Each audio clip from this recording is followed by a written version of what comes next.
Je suis venu en Suisse, donc ça fait maintenant 16 ans. La Suisse a tout de suite été un coup de cœur de par le projet initial en fait, et au Montreux Palace avec le restaurant Jeanne, où j'ai pu gagner ma première étoile à 27 ans. Et ce qui m'a plu ici, c'était le côté nature, parce que j'ai toujours été attiré par la campagne, la nature, parce qu'on habitait en ville et cette proximité avec la verdure me plaît énormément. Alors j'ai choisi la cuisine parce que c'est un métier qui m'a toujours attiré depuis l'enfance. J'ai pu croquer des légumes en étant jeune, j'ai senti des odeurs qui me sont toujours, qui sont toujours gravées dans ma tête, et ma mère faisait la cuisine, et je suis gourmand aussi, donc voilà, c'est avec ça que je suis devenu cuisinier en quelque sorte. Voilà.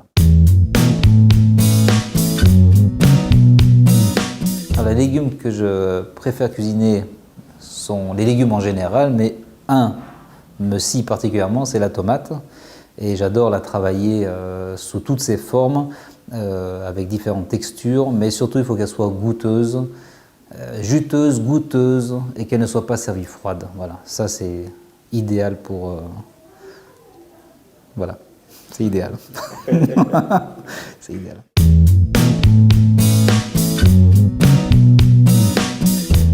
Le chef qui m'a vraiment inspiré était Alain Ducasse à l'époque, mais ils m'ont tous apporté quelque chose, tous étaient complémentaires. Et c'est comme ça un petit peu que je voyais la conception de la cuisine, c'est-à-dire, je me rappelle d'une image que je voyais dans son premier livre, La Riviera, où des pommes de terre cuisaient avec quelques aromates et grains de poivre. Et je voyais une cuisine comme ça assez simple, mais où le goût était approfondi par ces aromates et n'était pas juste une cuisson à l'eau et du sel. Voilà, bonjour Laetitia. Voilà. Bonjour David. Nous voilà chez toi, à Puydou, au domaine du Closy. C'est oui. juste? Oui. Voilà. Comment tu arrives à toujours faire émerger cette qualité et cette beauté au travers de ces végétaux? Pour moi, il y a une chose qui est primordiale, c'est la fraîcheur. Vraiment récolter les légumes le jour ou 2 jours avant la vente. Par exemple, là, on est dans un coin, il y a beaucoup de salades. Est-ce que tu peux me montrer qu'est-ce que ça représente en termes de goût, de croquant aussi? J'adore goûter ces produits. Alors, ça c'est une petite salade toute bête, mais c'est très croquant, c'est bon.